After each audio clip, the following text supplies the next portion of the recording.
I've conducted interviews for nearly 20 years, and I want to tell you something that no amount of Reddit research, YouTube interview prep content, or pre-health advising coaching will ever tell you. Because none of those are sources from in the room.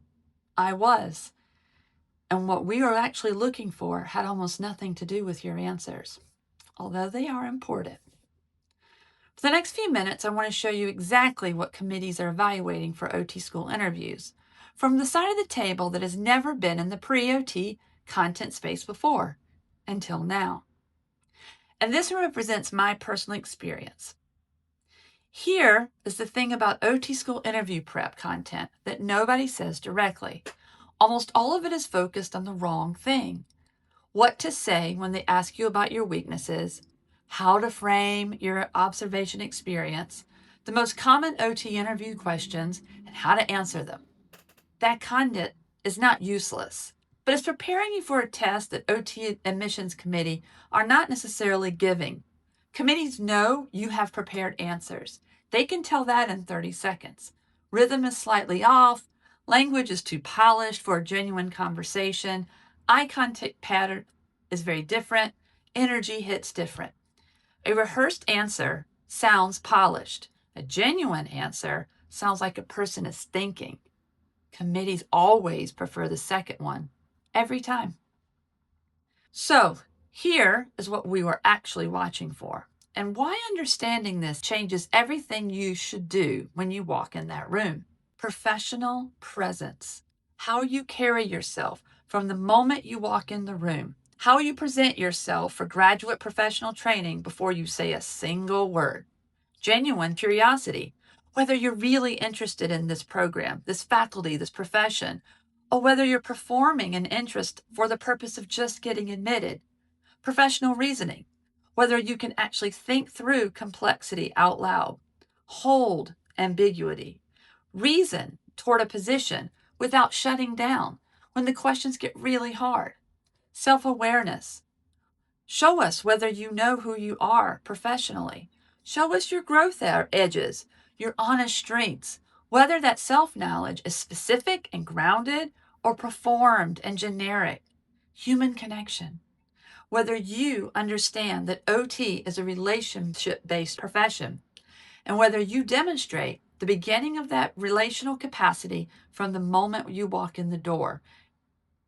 None of these things are evaluated through how you answer, "Tell me about yourself."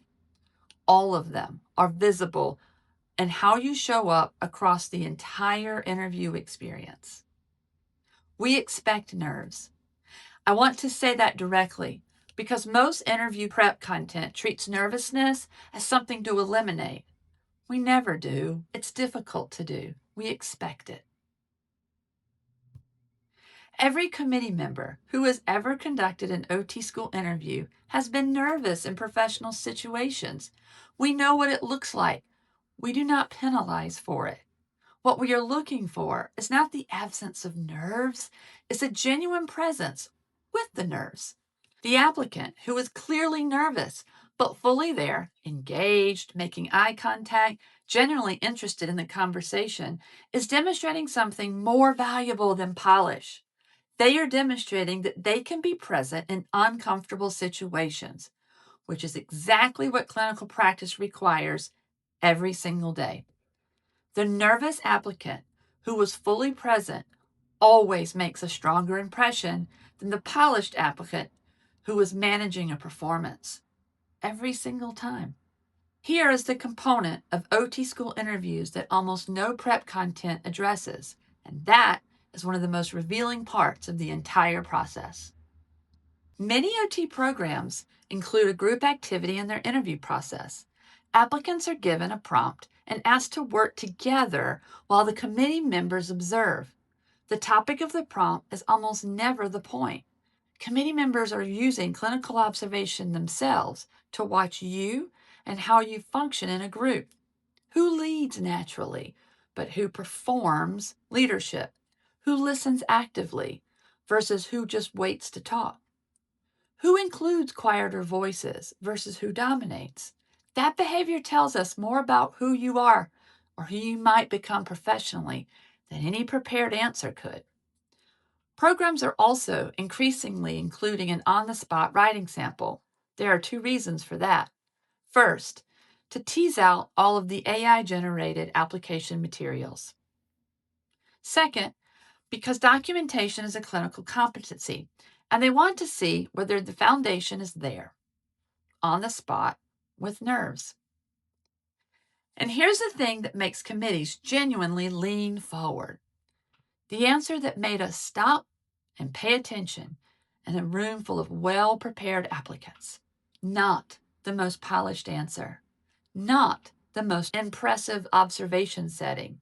The applicant who demonstrates a genuine understanding of what occupational therapy actually is. Not, I observed OT and found it inspiring, but I watched a specific thing happen and I understood something specific about this profession because of it.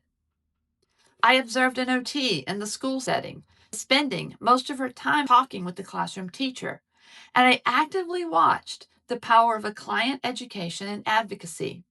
The therapy session was 15 minutes. The impact was every hour after it. That answer demonstrates that the applicant is already understanding the power of occupation as an advocacy, environment as a therapy, the ripple of clinical intervention through a person's daily life. That understanding is not teachable from a prep book. It comes from genuine engagement with the profession. And it shows in about 15 seconds in listening to you.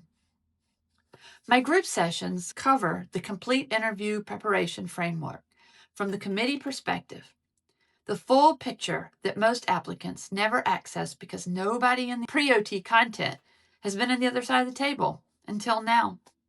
Space is very limited, but there are slots available. If you have an interview coming up, don't wait. Come check us out. The link is in the description. You found us. Now use it.